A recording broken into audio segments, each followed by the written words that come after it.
मन्त्रं नो यन्त्रं तदपि च न जाने स्तुतिमहो न चाह्वानं ध्यानं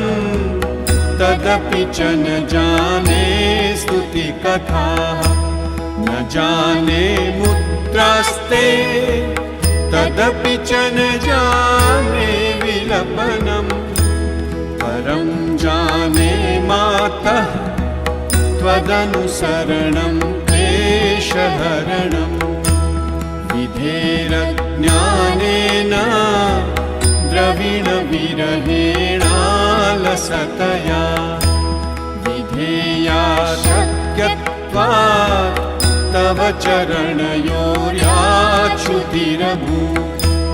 तदेतत्क्षन्तव्यं जननि सकलोद्धारिणि शिवे।